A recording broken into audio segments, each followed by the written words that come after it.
Caríssimos irmãos e irmãs, o Evangelho de hoje e a primeira leitura estão em profunda relação, em profunda consonância. Nós podemos ver a clara ligação entre um e outro. Ambos têm como pedra de toque, isto é, a pedra interpretativa, a luz interpretativa, as promessas de Deus e o reino dos céus. Se nós, meus santos, nos esquecermos das promessas de Deus, o cristianismo, ele perde significado. Se por algum momento o nosso coração se esquecer da grandeza da promessa de Deus, o nosso coração se entristece com aquilo que Deus pede de nós, para que nós alcancemos esta vida eterna. Então não há como ouvir este Evangelho sem dizer: Senhor, aumenta a minha fé, me dá uma fé verdadeira, Senhor. Aumenta a minha fé para que eu ouça este Evangelho e ao invés de dizer: nossa, como é pesado, que eu possa me alegrar, porque eu sei que a minha esperança é grande. Na antífona do Evangelho de hoje, nós ouvimos: meus discípulos, alegrai-vos, exultai de alegria, pois bem grande é a recompensa que nos céus tereis um dia. Então é essa certeza, essa chama que deve nos aquecer e nos motivar na nossa vida a cada dia. Isto é, no céu eu terei a felicidade perfeita, na qual está contida e ultrapassa infinitamente toda a felicidade que neste mundo eu possa experimentar. Toda a felicidade lícita e boa que neste mundo eu possa experimentar, no céu eu terei infinitamente, porque eu terei Deus mesmo, que será tudo em todos. Então você pode aqui pensar nas coisas mais bonitas que neste mundo você pode experimentar, ver, viver. Você pode imaginar no amor dos amigos, você pode imaginar na beleza do amor do pai para com o filho, do filho para com a mãe, você pode imaginar na beleza do amor de um homem para com uma mulher, você pode imaginar na beleza dos campos, das paisagens e dos lugares, você pode imaginar toda a beleza que neste mundo se possa contemplar. Em Deus teremos isso e infinitamente mais. Em Deus eu tenho tudo. Já gostava de repetir Santa Teresinha do Menino Jesus: em Deus eu tenho tudo. Então, meus santos, e é claro, isto não é uma realidade que nos venha pelo intelecto, isso é uma realidade que nos vem pela fé, é uma experiência que acontece no Espírito, então que nós podemos e devemos suplicar. E é por causa disso, dessa felicidade imensa, infinita, maravilhosa, que nós devemos então aplicar todas as nossas forças para não perdê-la, que nós devemos apostar todas as nossas fichas, que são infinitamente desproporcionais com a felicidade que Deus nos promete, mas são aquelas que nós temos. Então aplicar todas as fichas para que eu não perca, colocar todo o meu coração, colocar toda a minha inteligência, colocar toda a minha vontade, aplicar tudo aquilo que eu tenho e que eu sou, para que eu não perca aquela felicidade reservada para mim. É por isso, então, que nós podemos compreender esta palavra de nosso Senhor: bem-aventurados os pobres, porque vosso é o reino de Deus. Ora, por que Jesus diz isso? E ele vai dizer depois: bem-aventurados os que têm fome, bem-aventurados os que choram, bem-aventurados quando vocês são perseguidos. Por que Jesus está dizendo isso? Porque, meus santos, vamos aqui pegar a primeira bem-aventurança: bem-aventurados os pobres, porque Jesus sabe que toda riqueza, e riqueza aqui, não pensemos simplesmente na riqueza material, mas quando nós temos a abundância de coisas neste mundo, a tendência nossa é a elas prender o nosso coração. Então Jesus, como quer nos ensinar o caminho mais seguro, o caminho mais reto, o caminho mais certeiro para a salvação, diz: felizes serias vós se fosseis livres de todas essas coisas. Bem-aventurados os pobres, bem-aventurados os que choram, bem-aventurados os que sofrem. Por quê? Porque desejarão as realidades do céu. São Paulo, quando fala a respeito da riqueza, por exemplo, ele tem um parecer semelhante. Vocês podem pegar lá em Timóteo, 1 Timóteo, capítulo 6, 1 Timóteo, capítulo 6, versículos 9 e 10. São Paulo diz: aqueles que ambicionam se tornar ricos, caem nas armadilhas do demônio, e em muitos desejos insensatos e nocivos se precipitam, porque a raiz de todos os pecados está no amor ao dinheiro. Levados por essa cobiça, alguns se desviaram da fé e se enredaram em muitas aflições. Então São Paulo vê exatamente esse perigo. Então diz: olha, a riqueza em si é má? Não, a riqueza em si não é má. A riqueza em si é pecado? Não, a riqueza em si não é pecado, mas ela é tão perigosa, é um caminho tão perigoso, que felizes os que são livres dela. Felizes os que não possuem em abundância. Por quê? Porque tenderão mais facilmente para o reino dos céus. Meus irmãos, é esta sabedoria que, quando o mundo ouve, se escandaliza. Como? Mas qual é a pessoa aqui que não entenderia, por exemplo, um jovem estudante de medicina, que ele quer ser um médico, um bom médico, e ele passa anos dormindo não tanto quanto gostaria, passeando não tanto quanto gostaria, tendo vida social não tanto quanto gostaria. Mas por quê? Porque ele quer ser médico, ele quer terminar os estudos dele, e todos nós olharíamos para aquele rapaz e diríamos: é sábio, é um rapaz que tem foco, ele sabe o que quer. Então ele está empenhando, aplicando, apostando todas as fichas, porque ele quer ser um bom médico, ele quer estudar, fazer uma boa faculdade, ter um bom emprego, se dar bem na vida.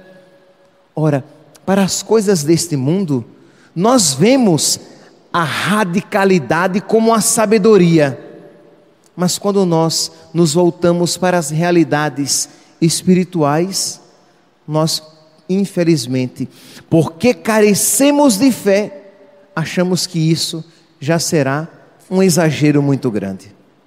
São Paulo, novamente, na primeira leitura de hoje, ele diz, estamos aqui em Colossenses, capítulo 3, versículo 1, ele diz: irmãos, se ressuscitastes com Cristo, isto é, se fostes batizados, se ressuscitastes com Cristo, esforçai-vos por alcançar as coisas do alto.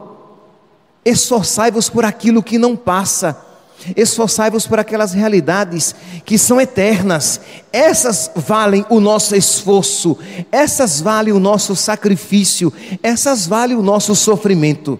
Esforçai-vos pelas coisas do alto, onde está Cristo sentado à direita de Deus. Aspirai às coisas celestes. Aspirai não à riqueza, não à beleza, não o poder, não à fartura.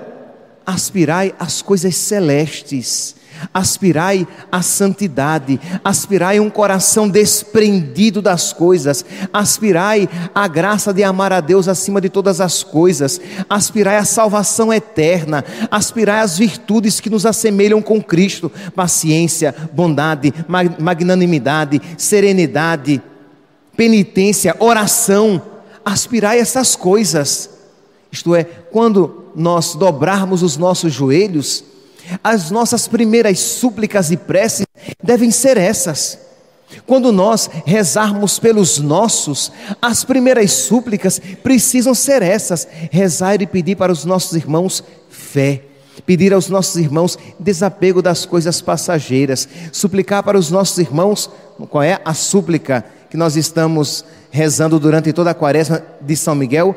A sabedoria que nos ensina a buscar as coisas do céu e a trocar os bens da terra pelos bens celestes. Trocar os bens que passam pelos bens que não passam. Então é esta a realidade para a qual nós precisamos catequizar o nosso coração. Porque, meus santos, o nosso coração não é sábio.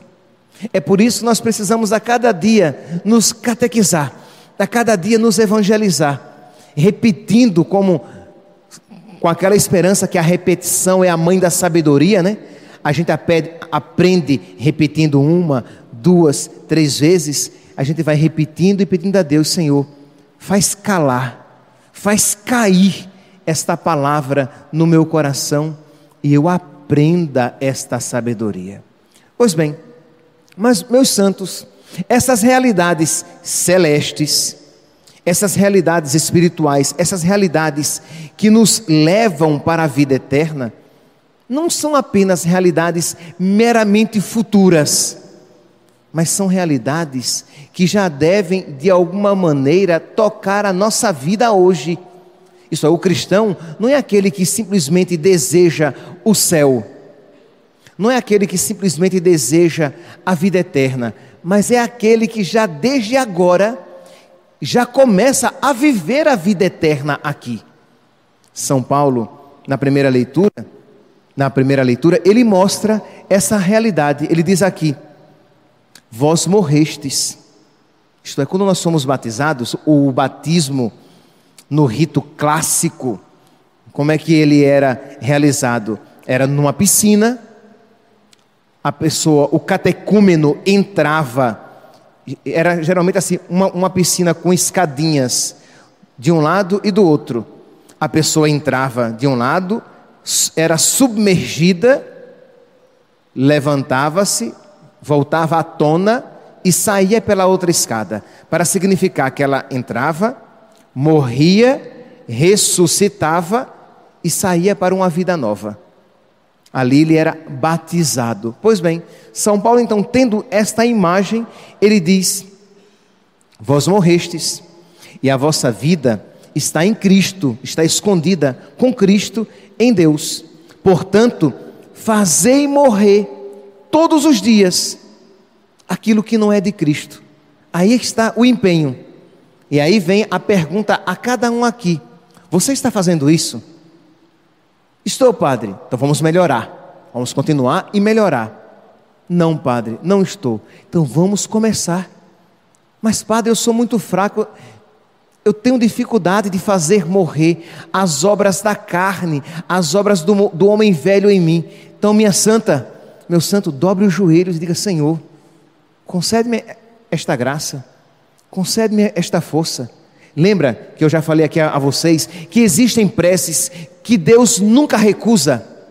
Isto é, eu posso chegar aqui e começar a rezar e dizer assim: Senhor, me faz, jogando na loteria, tá? Porque não adianta também pedir para ganhar sem jogar. Digamos que eu jogue e diga: Senhor, me faz ganhar na loteria, que aí eu termino rapidinho esse centro de catequese.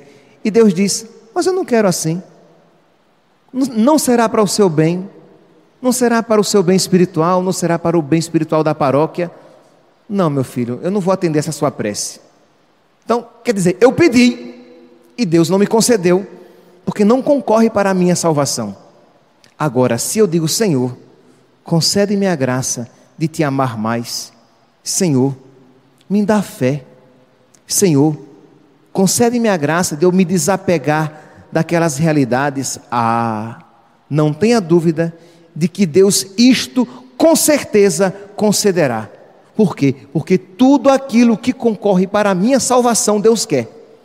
Tudo aquilo que concorre para o meu crescimento espiritual, Deus quer. Então, se você hoje, nesta missa, disser: Senhor, eu tenho tanta dificuldade de fazer morrer as obras da carne em mim, me ajuda. Saiba, minha santa, meu santo, que por mais miserável que você seja, Deus vai ouvir essa prece, porque Deus ama você e Deus quer a sua salvação. Deus ama você e Deus a quer com Ele para sempre. Então, se você se sente fraco, se sente fraca, suplique a Deus esta graça. Portanto, fazei morrer em vós a cada dia o que pertence à terra. E aí São Paulo ele apresenta 3 realidades. Ele apresenta os pecados sensuais, ele apresenta o apego às coisas da terra, a avareza, o desejo de ter, de possuir, de riqueza.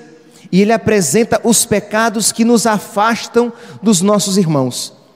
Colossenses, capítulo 3, versículo 5. Portanto, fazei morrer em vós o que pertence à terra: pecados de sensualidade, imoralidade, impureza, paixão, maus desejos. Tudo aquilo que está no campo dos afetos, dos sentidos, da sensualidade. Então, fazei morrer essas realidades desordenadas. Segundo, a cobiça, que é idolatria, isto é, o desejo de possuir, que no fundo fará com que você faça das coisas o seu Deus. Aquela pessoa que vive para o trabalho, aquela pessoa que pensa sempre primeiramente em dinheiro, aquela pessoa que perde a paz por causa das suas contas, mas não perde a paz pela sua inimizade com Deus, pela sua vida, às vezes afastada de nosso Senhor. Essa pessoa, ela carece de amor a Deus, ela tem idolatria às coisas, ela vive a cobiça. É por isso que Jesus, lá em Marcos, capítulo 10, versículo 23, diz: como é difícil uma pessoa cobiçosa, rica, uma pessoa avarenta, rica, entrar no reino dos céus. Como é difícil uma pessoa para quem os bens materiais são as realidades mais importantes. E entendamos aqui, bens materiais não significa apenas o dinheiro. Bens materiais significam as realidades materiais: o dinheiro, a saúde, a beleza, o conforto, o divertimento. Como é difícil para uma pessoa que vive apenas para os instintos materiais, como é difícil de entrar no céu uma pessoa assim. Então, se você olha para o seu coração e vê que existe muita inclinação em você para essas realidades, com humildade e confiança, peça a Deus: Senhor, faz com que o meu coração tenda para as coisas espirituais, faz com que em mim exista muito mais vontade para as coisas do céu do que para as coisas da terra. É óbvio, meus santos, que isso não é um dom natural. É óbvio que isso não vem da natureza. A natureza, ela quer conforto. A natureza humana, ela quer a saúde. A natureza, ela quer a beleza. A natureza, ela quer a alegria. A natureza, ela quer a abundância. O homem natural, ele só é capaz de desejar isso. E vocês perceberam que não existe nada de mal nisso, né? Eu não falei em nenhum pecado, né? A riqueza, a abundância, a beleza, a saúde, nada disso é pecado. Só que nada disso nos leva ao céu necessariamente. Entende? Então você precisa reconhecer: meu Deus, pode ser até que você não seja nenhuma mulher pecadora de carteirinha, mas seja uma mulher muito humana demais, entendeu? Natural demais, imanente demais, animal, isto é, no sentido animal, dos instintos animais, pouco espiritual. Então você precisa parar, se colocar diante de Deus e dizer: Senhor, converte-me e concede-me um coração espiritual. Faz-me, Senhor, amigo dos anjos, para que eu tenda para as realidades espirituais. Faz-me, Senhor, amigo dos santos, os santos que expressaram na sua vida essa espiritualidade, este buscar em primeiro lugar, esse esforçar-se primeiramente pelas coisas do alto, pelas coisas do céu. Então vamos lá, estamos apenas, já vou terminar, na segunda luta, na segunda morte. A primeira morte que São Paulo apresenta é morrer para as paixões desordenadas. Primeira morte. A segunda morte é morrer para o apego das coisas da terra. E a terceira morte é morrer para aquilo que me afasta dos meus irmãos. Versículo 8, Colossenses, primeira leitura de hoje. Colossenses, capítulo 3, versículo 8.